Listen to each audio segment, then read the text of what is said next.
I am absolutely delighted now to be joined by who I think is probably one of our UK jazz national treasures, I think, and someone who was due to be appearing in the festival with the Jazz Orchestra this year and sadly had to curtail all her touring plans. But I'm delighted to say that she's joined us now for an hour to talk about some of her life and career and composing and arranging achievements over the years. Let's say hello to the amazing Nikki Iles. Nikki, how are you? Oh, How are you hello, doing? Steve. Yeah, I'm fine, thank you. It's great to see you. Oh, and you've got a very cozy looking den there. I'm very privileged. I get to see you in everyone's living room doing these, and I have to say yours Yeah. is the coziest looking of all. Well, we had it with the board here as well and the Yeah. soft lighting. I know, it's great. I got it set up just right.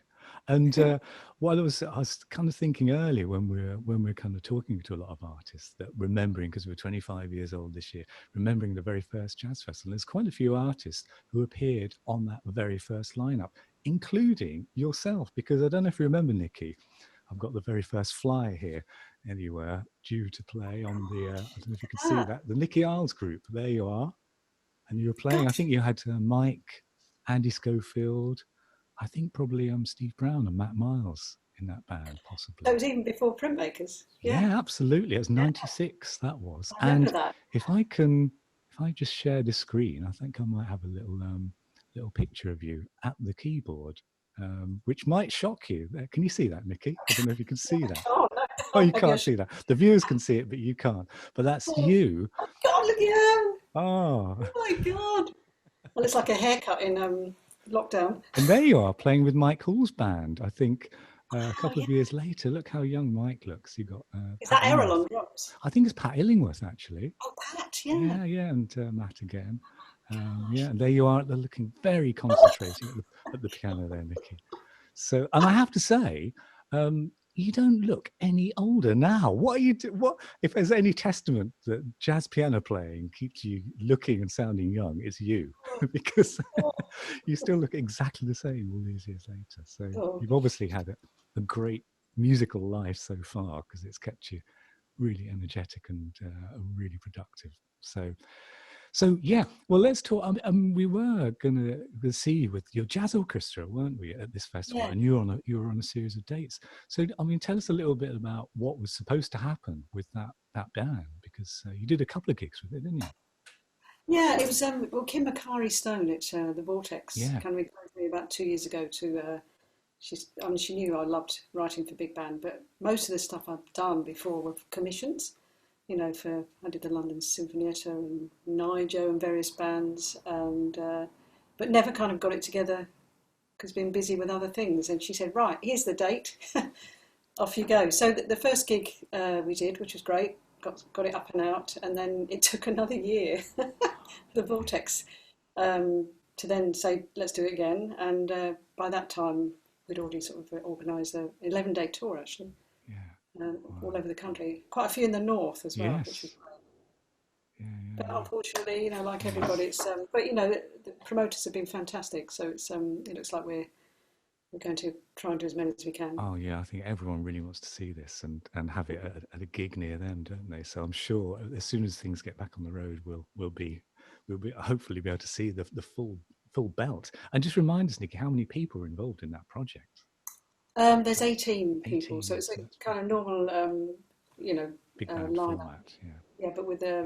extra flute with Gareth Lecraine. Oh yeah, yeah, Yeah, and everybody on kind of doubles, and so it's lovely with all the bass yeah, clarinet and Tori Freestone's a fantastic flute yeah, player. So it's yeah, all the yeah. colours. Well, exactly.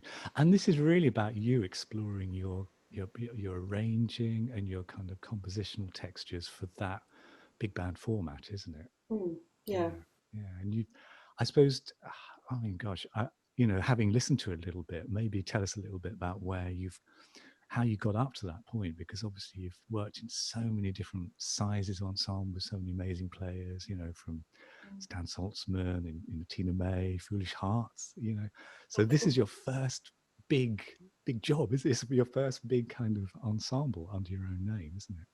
Yeah, I mean, I've loved running bands. Yeah, Whenever, even at all the colleges, even at the local school, I'm running big bands and bigger yeah, groups. And I think even from those first days, we had that incredible experience with the Creative Jazz Orchestra Yeah. with Nick Pennell, who was Yeah. our, Yeah. Yeah. great Yeah. leader of Yes. Jazz Northwest.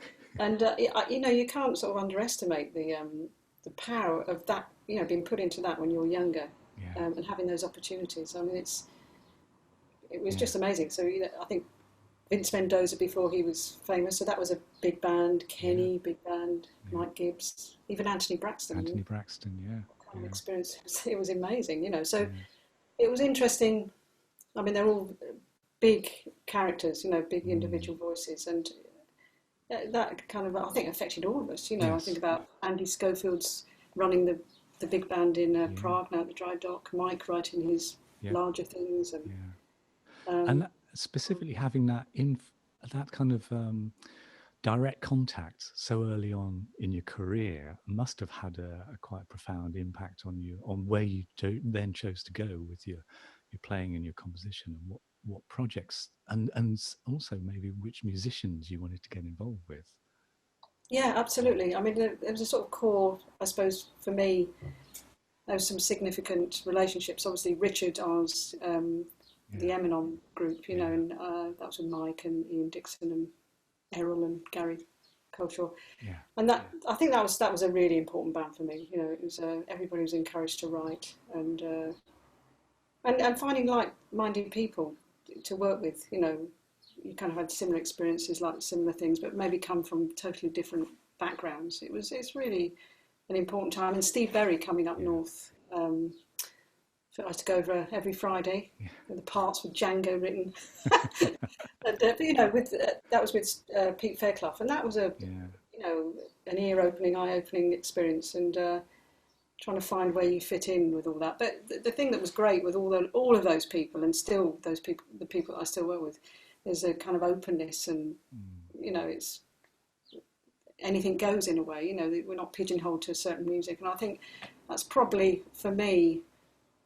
When I think about the music I love to play, I love jazz. I do love American jazz. I really love it. But then, I love European music. I love folk music. And I suppose you're going to be, you can get influenced by people, but in the end, all those fusions, I don't know, makes you somebody. If you're honest, you just keep writing your own music, and it comes out as you, doesn't it? Exactly. Yeah. And I think audiences love to see personality in music as well, Yeah, don't they? And there's so many people who maybe just play jazz, going through changes, do it without actually managing to put much of a personality stamp on it. And I think that's where you see the difference between like a musician and an artist, where you've yeah, got someone actually creating and sharing an identity and with other players as well. And that's something obviously we've seen with you, Nikki, from a very early point in your career, because it's a big part of what you do. Yeah. And I wonder as well, also, how did you kind of find, or how did the piano find you as well? Was that a chosen instrument from early on, or did you kind of accidentally discover it? Or No, well, I was kind of, well, my dad was a semi-pro drummer, so music was yeah, around the house. So we had a piano, but funnily enough, clarinet was my first instrument. yeah. And I think I and remember seeing you play clarinet in the malt shovels in Altrincham once, God, about yeah, 20 years ago. I think it was with Ian Dixon and Norman Brown. I think it was, you played the clarinet sort of trio of a Duke Ellington God, it was, piece. I think I'm getting that right. But anyway, yes. So clarinet, yeah, yes. or Yeah. something. Yeah, Yeah, yeah. yeah. So Yeah. I love the clarinet, and Yeah. I always do. And yeah, working with Ian, he's one of the best, isn't it? It's just Oh yeah. so Yeah. it went back in the case, but Yes. um, but piano. It's funny. Piano was always there, in a sort of messing around composition. I used to enjoy accompanying and just writing a few little things very unofficially as a kid, but spent hours fiddling around. Really, that was what it was. But so when I went to college, in the end as an alto player, it was inevitable really that piano I found more Mm. interesting. Yeah. Due to the writing and the possibilities and getting into harmony. Because Yeah. really, I was thinking about this today. I went to Leeds, which was fantastic for me, but I'd just come from a school, really. I'd come from a school that had a good swing band, and I did the Bedfordshire Youth Jazz Orchestra, but I hadn't a clue. I really hadn't a clue what I was doing, but you're just trying to find sounds and so piano was always there really in the background. Yeah. And you just slipped in a really interesting word there, accompanying. And Yeah. I think that is also, there's an art to that, isn't there, Nick? And you've definitely got it, because people choose you specifically to play with them for the various roles that the piano has within making jazz, isn't it? And I think that the art of accompanying, when you're not necessarily at the front, being the forefront of the sound at any particular one, Mm. I think that's something which people really cherish in your approach and your sensitivity. So, Oh, that's sorry, it's not a question, but I just kind of, nice. I I think, noticed that. yeah, I think, yeah, it comes up a lot in, I was teaching somebody today from the Royal Academy, and we were talking about accompanying, and I think, in a way, you've got to get yourself, well, in jazz really, but you've got to get yourself out of the way, Yes. in a way. Do you know what I Yeah. mean? It's that thing where Yeah. you're serving the music or the Yeah. song, and I always enjoyed that so much. That thing also being a very much a team player. You Yeah. notice in the printmakers really, I don't even sometimes do the announcing because Yeah. it feels just like a group, very much a group, and a very much everybody's equal and everything. So I suppose I remember my the professor at the academy saying you'll never be a concert pianist, and I was like, Yes. I Yes. don't want it. Yeah. No, but she said you're really Yeah. good at playing chamber music, so Yes. it kind of makes sense. I went into something Yeah. very much about composition and playing together and Yeah. listening. So it was a promise, not a threat, really, wasn't That's yeah, yeah. it? And also with the piano, I mean, you very specifically play the piano. You're not really sort of someone who kind of has arrays of keyboards. I mean, no, you play electric piano if you have to, but you've chosen to have the piano as your main instrument, and you haven't. That's quite a conscious decision, I think, on your Mm. part. Yeah. Yeah. Yeah. Yeah, I think it was. I mean, obviously up north, I had Mm. some of the best gigs I've ever done. Actually, Yeah. Yeah. places like the Puzzle Hall on my Yeah. Roland. Yeah. But Yeah. I don't know. In the end, I think I decided. Well, partly two things really. Partly because of just not doing the backing and all that stuff and humping gear around. Mm. But for me, sound's such a big thing. Yeah. I mean, I can think of you can think about a keyboard being another instrument or a synth. I'd be Yeah. into that. Yes. Yeah. And I did play with Sylvan's band, Yeah. and on stacks. Wow. But all Yeah. the time I was trying to find other sounds that weren't emulating the piano in a way. Exactly. I think that, because in the early days of synthesizers, they were trying to replicate and replace, weren't they?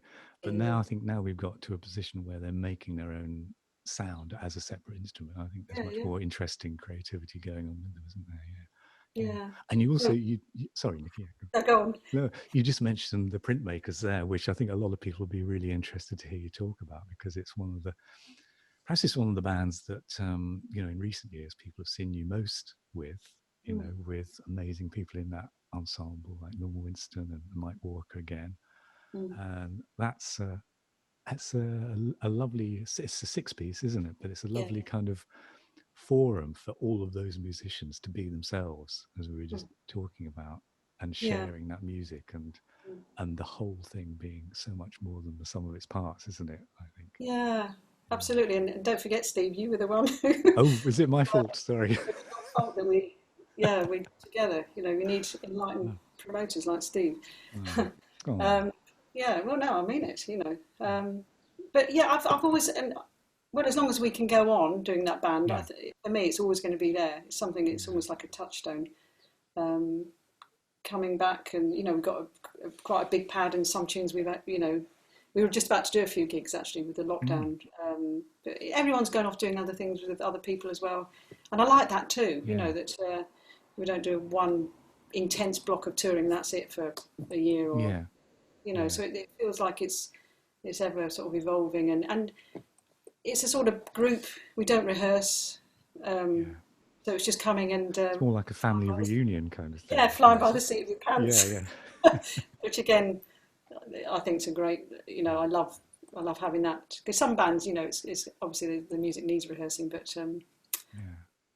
But Yeah, you've I like got, that. I mean, everyone knows exactly what they're doing in that band, don't they? And you can take it anywhere with them. Well, So you can take risks, can't yeah, you? And everyone will catch yeah, you. Or yeah, yeah, absolutely. No, yeah. it's And great. Mike Walker in that band as well. Now Mike's someone you had quite a close kind of performing relationship when you were up north, and playing in Leeds and Manchester all Yeah, over. yeah. Remember there was a quartet, wasn't there, with the two of you that gigged quite extensively, and you built up quite a big following for that. Mike's It was quartet, Steve Brown. Yeah, it Steve was Steve Brown, Brown. Yeah, I mean, yeah, um,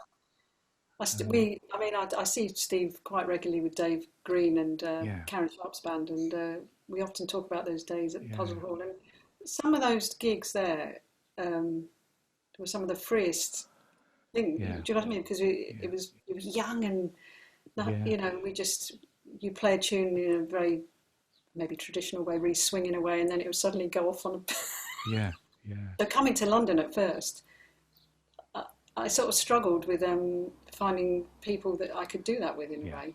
yeah, Because people think you're bonkers, you know. yes, And it yeah, does take you need some time maybe playing with people before you can suddenly do that. yeah, Yeah, I really value those times. yeah, And Mike's been I mean, God, I hear him in all my music really. I know you've got to play with other people, but he always brings 200% more than you can imagine, really. Do you know what I mean? He's just absolutely, he adds so much to loads of people's bands. But so it's really wonderful, kind of having him in the big band now. So we think back from our days in Oldham, yeah, when he was yeah, teaching there in yeah. the late 80s. We've had this ongoing relationship. It's Yeah, that's wonderful. amazing. It's something to be cherished. I think it's something audiences cherish as well, because all those gigs that you're remembering now, I can remember being quite a few of them, and the audience are just on the edge of their seats, silent all the way through, just waiting for what's coming next. And that doesn't happen every day, doesn't it? Whether you're in the band performing it or whether you're listening to it in the audience, it's quite a Mm, treat, that experience, and mm. lots of fond memories there. Yeah. Yeah, and I mean, we're kind of skipping through a lot here, but we've talked about the printmakers a little bit, but your partnership with someone else very special, perhaps in the past 10 years, has been Stan Saltzman as well. What a joyous kind of duo that's been for you, because two really lovely players with a kind of quite really close synergy and a really compatible sound and approach to harmony and melody. I find it's just a sort of perfect union, I think, for a lot of listeners. But how did that come about with Well, Stan? funnily enough, well, obviously I knew of him from all those great records and seen Yeah. him, but it was the famous Glamorgan Summer School, Oh and yes.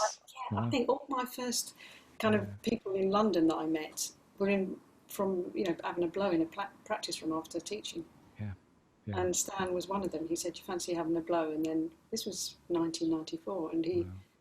I was still living up in Leeds, and he said, "I'm doing this album with some overdubbing as well, and with his treasure trove." And he said, Yeah. "Would you come and do it?" And for me at that time, like doing a duo was like my worst nightmare. Just I'd rather be sat in a group and Yeah. not almost hide, but So it was a fantastic thing for me. He sort of, and he's never, he's great, Stan. He's done it with Gwilym, Kit Down, so many musicians.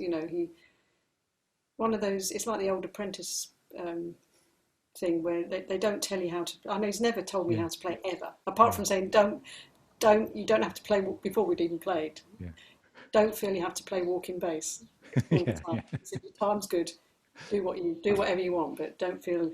That's the only thing he's ever said in all the years, And, it, and that generation, it's funny, they don't over compliment or anything. No. It's a funny one, and I don't look for it, but you know yourself when you've had you've kind of related to each other. But just playing with him is every time, and even now he's still writing. I speak to him often in the lockdown. He's back on, thinking about new projects with Yeah. big bands and. Wow.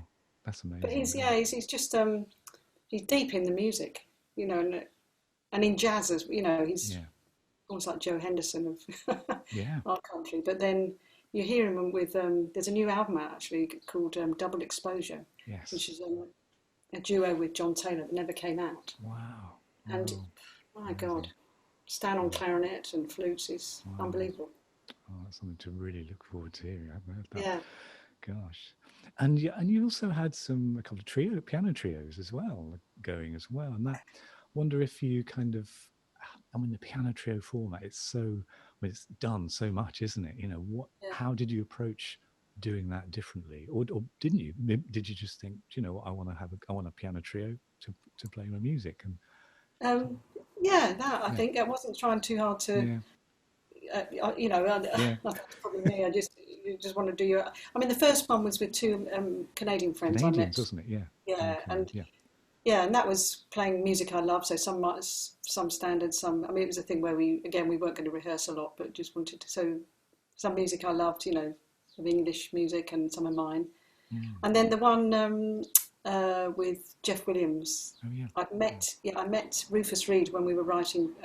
They had a lovely little group, part of the London Philharmonic Orchestra, a group called Renga, which is a kind of a pool of players that wanted to kind of branch out into, you know, working with some Indian musicians and improvising jazz musicians. So I went in with Stan and Tim Garland, and Rufus Reid was on one of them. Yeah. So we kind of spent a whole weekend with them and took our music in. And Rufus, he's amazing. He's like an amazing player and obviously part of that, all that music. But such a lovely guy and so humble, because I think he was about 60 then. This must have been 10 years ago. And he was sort of saying to the LSO, you know, thanks for having me. This is my first. I've got a new lease of life, and it's feels like almost like me in the big band. You know, you get to a certain age where you feel, right, great, I've got loads more to say. And he was lovely. And at the end, he said, if you ever want to do anything, give me a call. And I thought he was just mucking about, you know. So one New Year's Eve, I'd had a few to drink, and I just sent him an email saying, would you, because I liked him as a person. I mean, for me, that's a big thing, you know, that you feel you can just go and be and not be trying to, you know, play games or box and cocks what you think they want. And so, yeah, I went and did it. So it was lovely, you know. I saw him quite recently, and it's been a nice little relationship, you know. Yeah. But again, I tried to do some of my music, but I realised when I got there, some of them was the language of maybe some of the harmony was something that wasn't familiar to. So I just binned some of the tunes, and we just played some tunes we knew, as well as we did some JT tunes and some of mine actually. But some of the slightly harder ones, I just thought, oh, what's the point of playing something that's hard and nobody feels comfortable on, you know? Yeah. So. Yeah. Wow. And then, so with you work with piano trios, and that's, I suppose, the kind of almost like the scale opposite of the jazz orchestra at the moment. So you've got those two palettes totally under control and within your kind of sound world.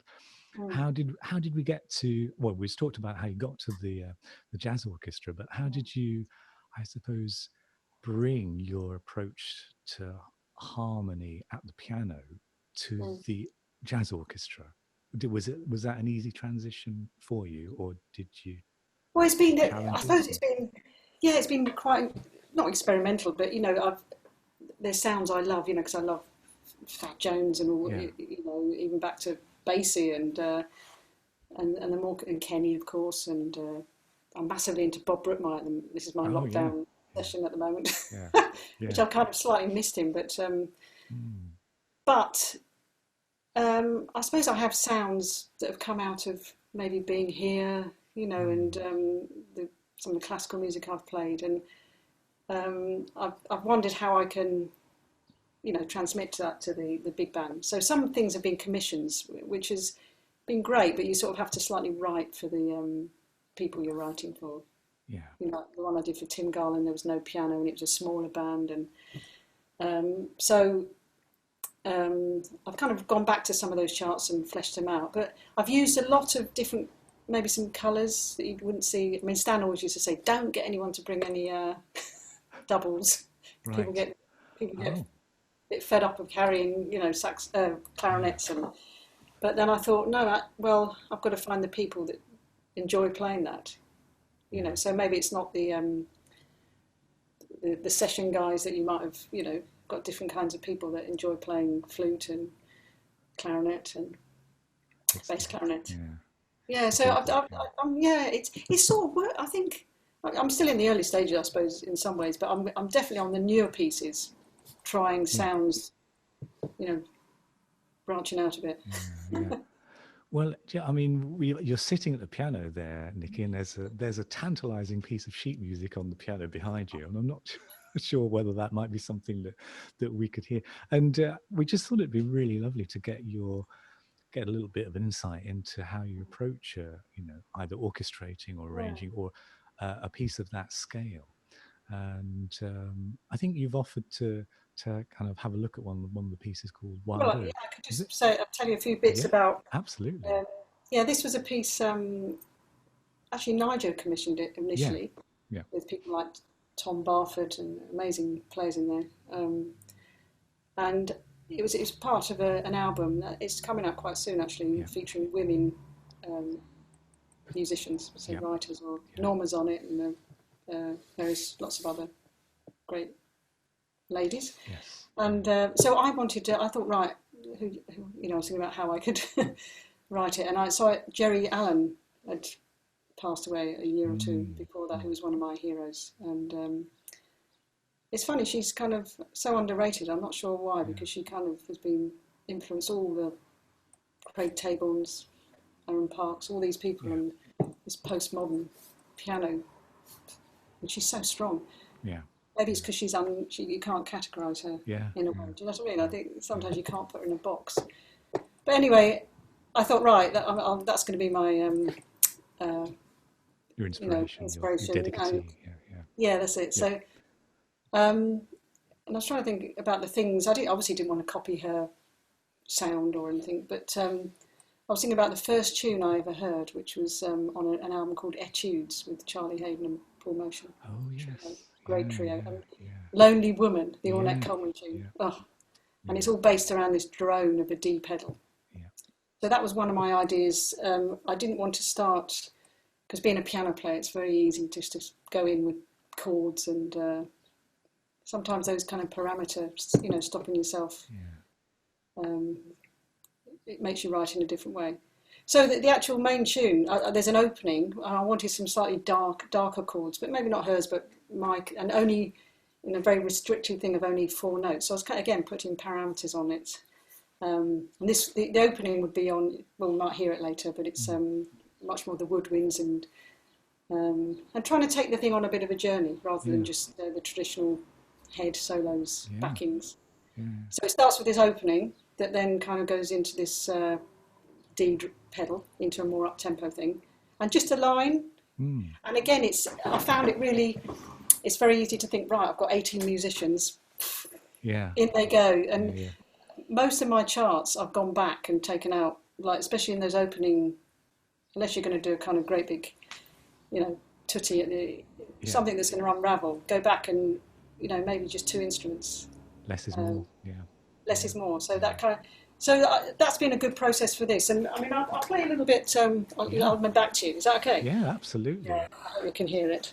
Um, and the title of this, I called it Wild Oak, because Yeah.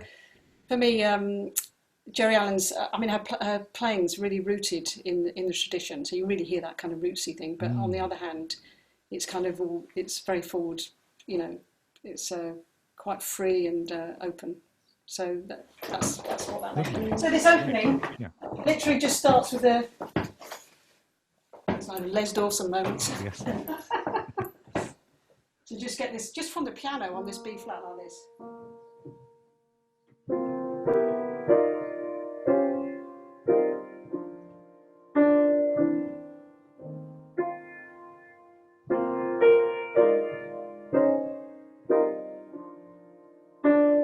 So these are just horns.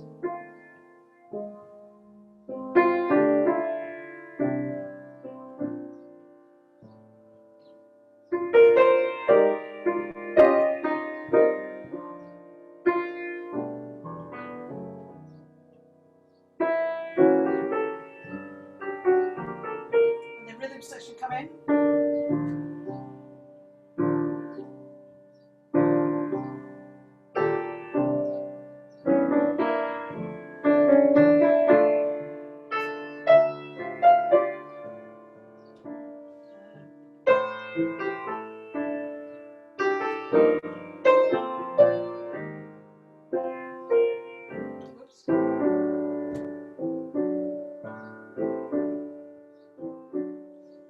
very quiet and mute. So the last little entry of this.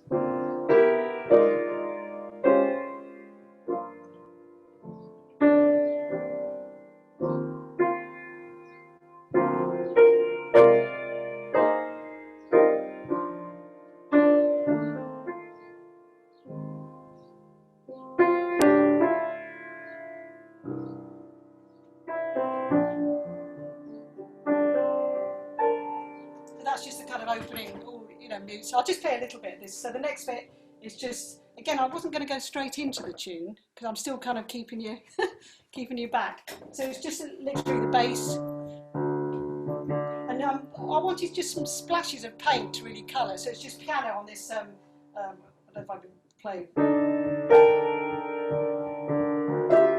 the groove is keep going.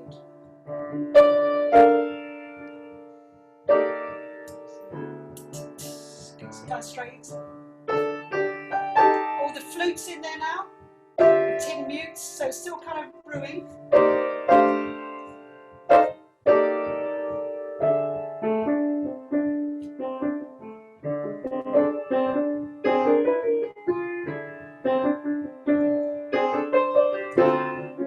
And then finally the tune's here. So there's all that preambles. So it's all there's flutes, tin muted things, all just splashes of colour, all with all that going on, building up to the inevitable. So I think when you're writing big, I've learnt a lot in some ways about like really knowing where you're heading for. Do you know what I mean? So all of that happens before even the tune comes in. But it's all about building drama as well, isn't it? You're setting a scene, you're making people wait, as you say, and you're kind of, you're getting them. It's almost like when people are coming into a theatre and settling down in their seat, getting ready. You're kind of trying to get everyone focused in and building up to this moment as well. Yeah, that's right. And there's just, I'll play a few bars, but I won't go on. Yeah. So it's just the tune is still two parts, so no harmony. Yeah.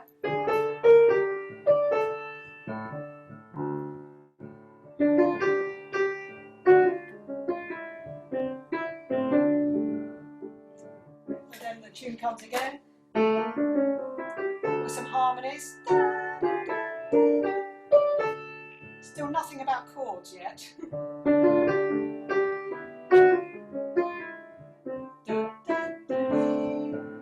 So that goes around some, and then contrasting section.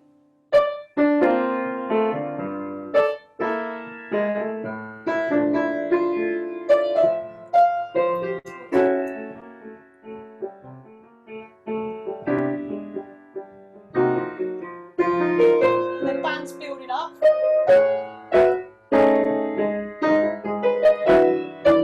Then this pedal.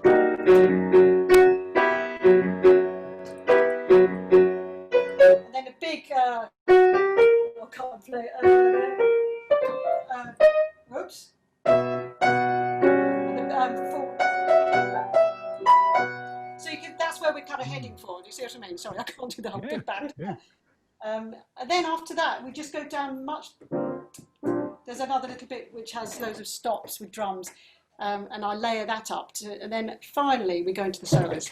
So it's kind of, but it's all kind of linked in a way. You know, there's you have to kind of learn how to develop. Exactly, because you're not what you're doing, Nikki. I think you're just not just writing a piece of music. You're it's like all the art forms. You're kind of painting a picture, and you're almost like starting from the blank canvas, aren't you? And you're bringing the viewer in at the beginning when you've got your paintbrush ready, and you're just kind of like dabbing the first bit of red on, and you're showing everyone the fact that you're painting. You're not presenting them with this final thing. And I think what's also really interesting, I noticed when you were playing, especially earlier on in that illustration, Nikki, was how kind of closer on the piano the notes were.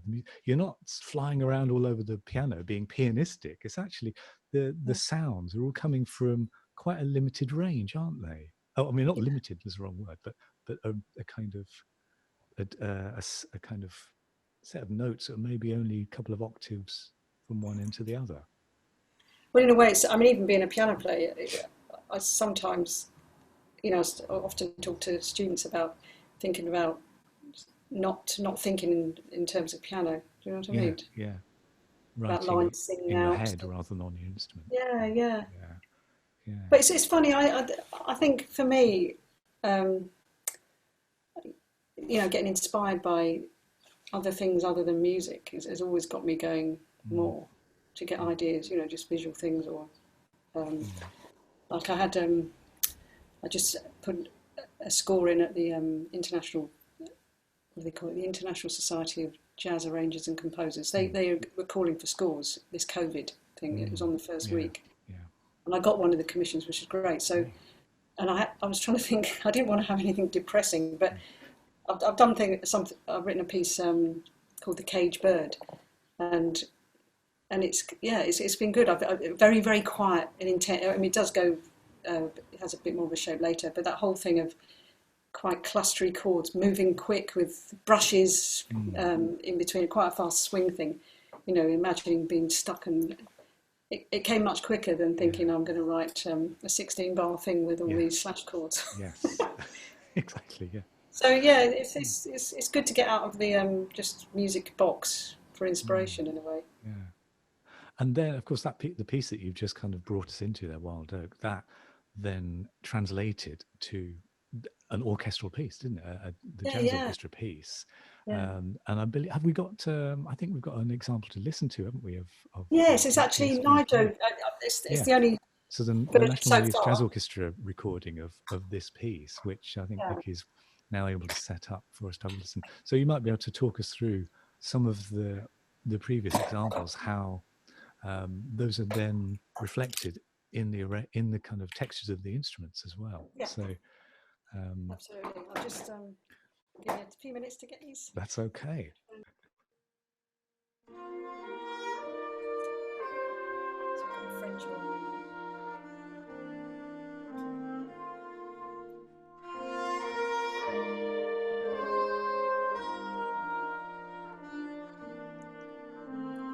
So the close notes sound so different.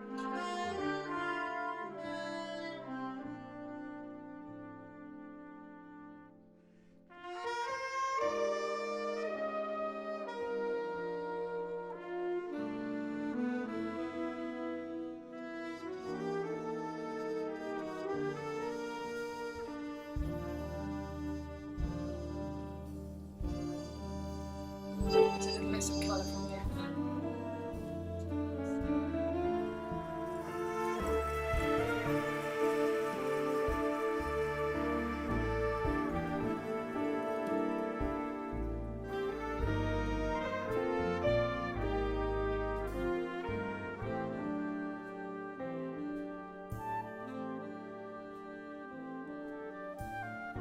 Lonely flute.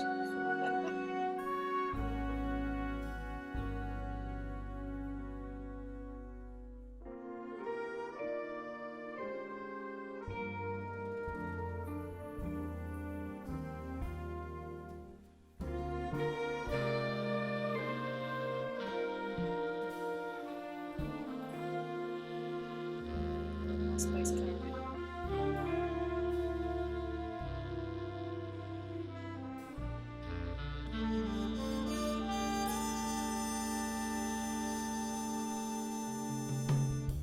And here we go with our D drone.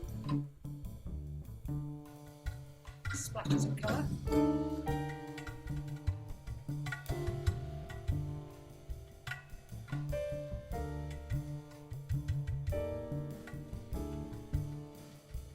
Added colour.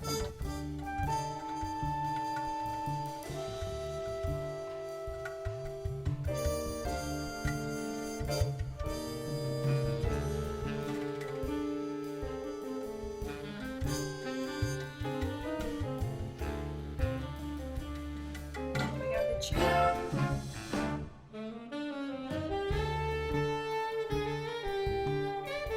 Second line there on the trombones.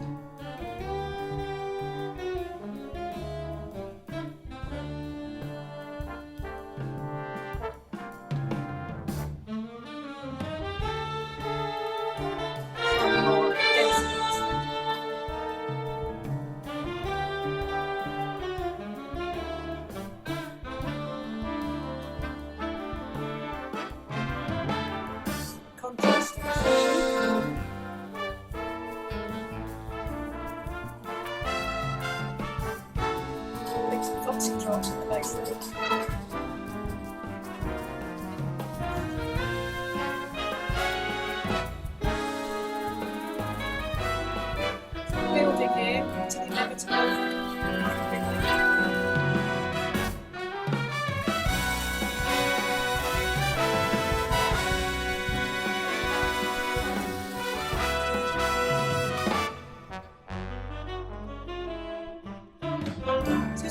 of an interlude now, something that maybe takes us somewhere.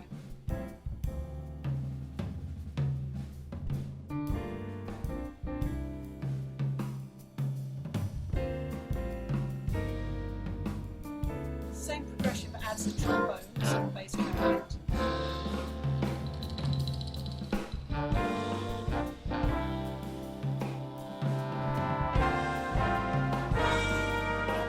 Same thing, adds a layer of saxophone.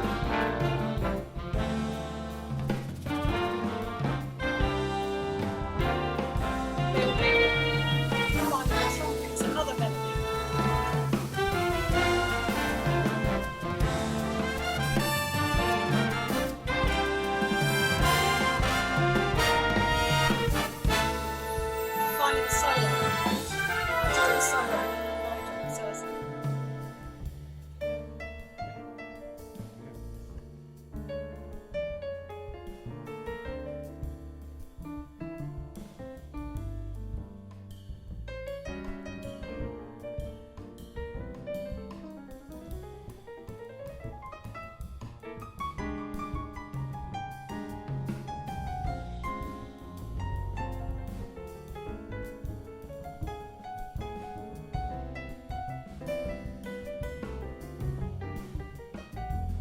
Little backings here, just semitones.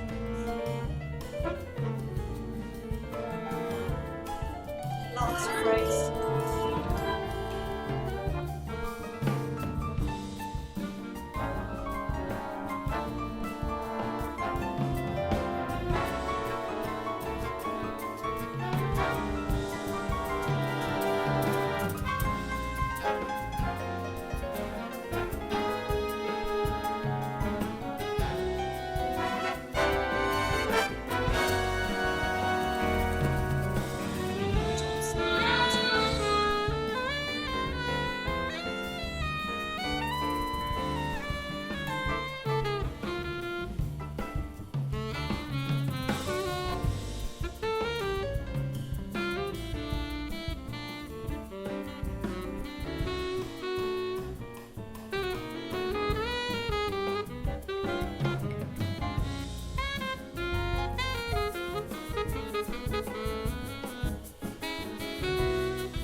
Yeah, so it's a bit long.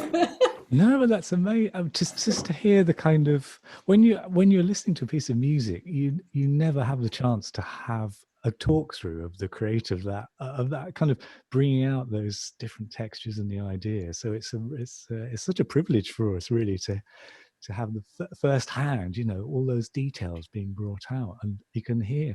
But it's so striking how different it sounds to the first version you played at the piano. I mean, okay, some of the notes are the same, in terms of pitch, but the whole thing, the whole created piece is a completely different animal, isn't it?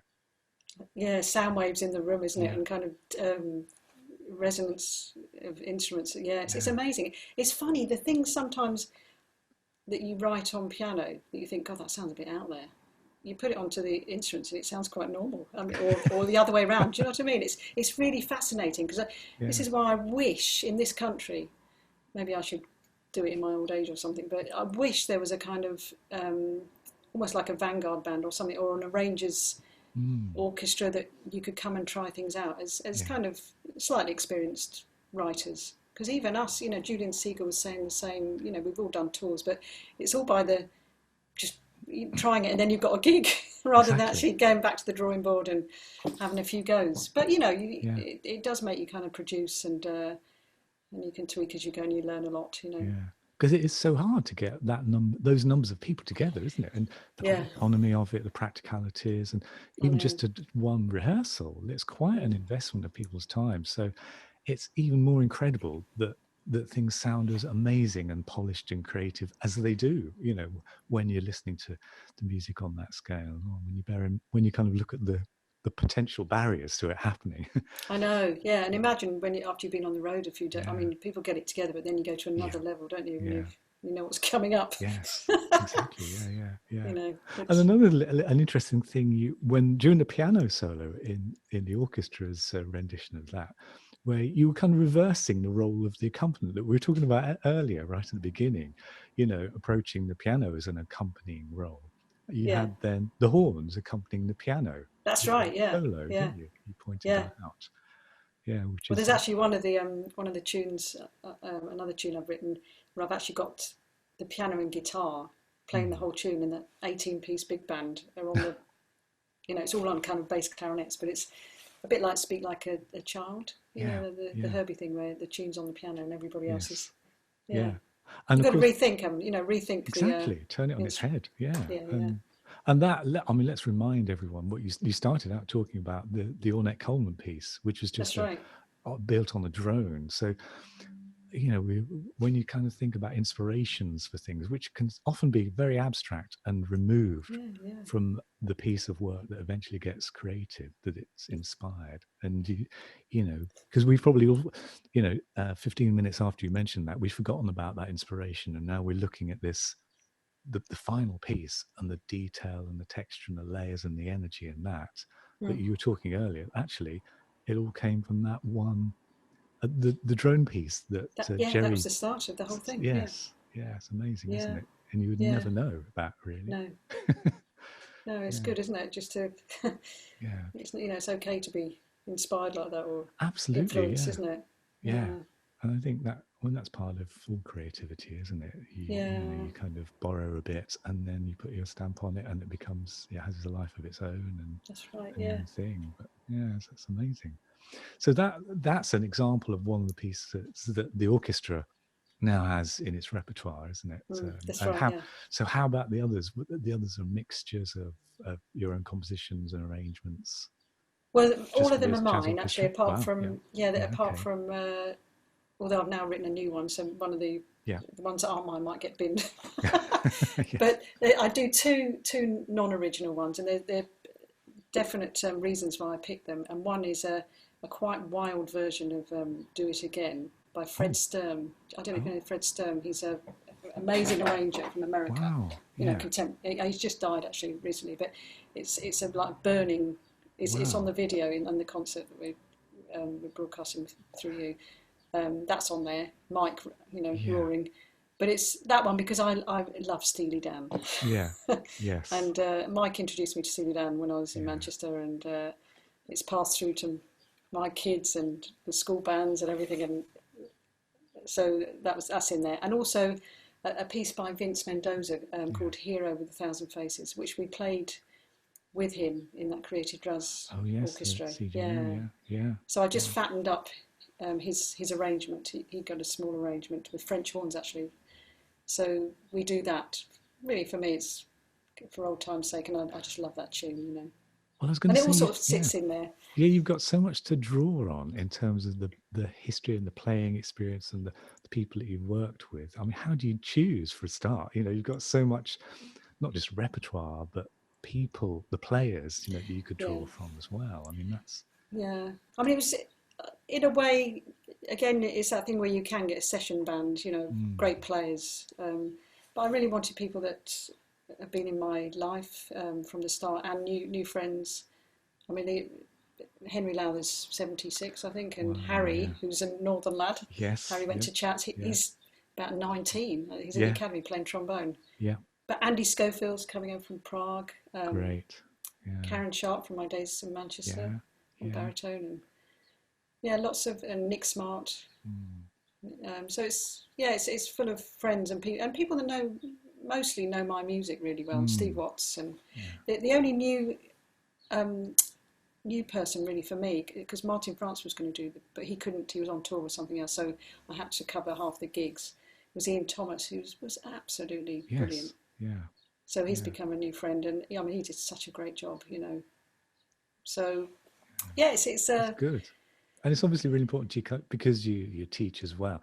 How often do you discover new young people, you know, like you just mentioned, coming through, and how, you know, is it important to you then to kind of bring those people into your own music making? And well, I love it because it's I mean, because it's very easy, isn't it, just to get into your scene of you know, even sometimes when you talk about trying to get more women involved, you know, giving more women opportunities. So many. I don't think it's sometimes. I wasn't going to go into this one, but just if we kind of go that way, you know, so many musicians play with their friends, don't they? They play, which mostly is blokes, but and it's same with me. You know, I could carry on just working with the people I love working, but the great thing about teaching at a place like the Academy, you come across these amazing young musicians. And I had a band. We played at Manchester, didn't we? With Lord Josh. Judd. Oh, was that with Laura? And Josh Arkaleo. And I've been over the years. I've done a quartet with Jeff Williams and Steve Watts, and James Madron. I mean, they're incredible musicians, aren't they? Oh gosh, yeah. And you know, I like that thing. It's the same with the printmakers. I really like that thing of mixed generation bands. Yeah, I think everyone learns, don't they? It's a two-way thing as well, because you know, you can see, God, what a great opportunity it is for those people at that stage in their career to be on the stage, you know, with people like yourself, and you know, what an amazing kind of learning experience as well, and to listen to as the audience, to see that a bit of rapport and a bit of challenge as well, because you know, you both of you are probably, you know, the youngsters are probably a little bit scared of being on stage by, oh my God, my heroes when I'm playing with them, and then, you know, occasionally you might be thinking, wow, they're better than I even thought they were, you know, I better watch out. Well, some of them are quite confident. But it's like, I think that the trombone section is actually like, because Gordon Campbell, who plays with everybody, you know, and Gordon's the wise old guru, not old, but you know, he's obviously the same age as in Henry, and he's fantastic, so positive and so experienced, and he calls them my boys, you know, because he's got a couple that are graduated. Richard Henry's on bass trombone, he's really experienced, and then Harry, and they, you know, they've been taught by, two of them been taught by Gordon, and Gordon always gets them gigs with the radio big band. It's that, again, that apprentice thing. You know, it's just a great thing of just sitting in with people, isn't it, and then hearing how it should go. And absolutely, yes. As you know, you yourself did, Nikki, you know, years ago across the north of England, when you started out your gigging life after Leeds, and it's like a cyclical thing, isn't it? You know, it is. Yeah. Well, Nikki, it's been, we could go on. These chats have been lovely with everyone. We have to get the wine open now, haven't we? Exactly. Yes. Yes. Well, it's been a joy and such a privilege to be able to sit at the piano with you and bring the listeners into some of your insights into your approach to creativity and arranging and orchestration, and talk about some of your memories as well, and also what's coming up, because after all this has passed, we're all really looking forward to hearing yourself and the jazz orchestra on the road. Oh, thank you. Yeah, that's going to be an exciting, whatever the first gig that does is going to be an incredible, isn't it? It'll be such a Oh God, release. yeah, absolutely, Yeah, yeah, yeah. It's yeah, going to happen, and yeah, somehow, even if we do it for nothing or something, I don't know. It's going to. yes, It's yeah, got to. great, absolutely, Yeah. it must go on. Thanks. Yeah. Thanks for having me, Steve. It's really lovely to come and Pleasure, chat with you after all these absolutely years. pleasure, absolute pleasure, and it's yeah, great. Thanks, and thanks for being Nikki as well, because Oh, we need people like you, Nikki. Absolutely. oh, thank you. Yeah. Thank Take you, care. Nikki Iles. Thank you so much. Thank you.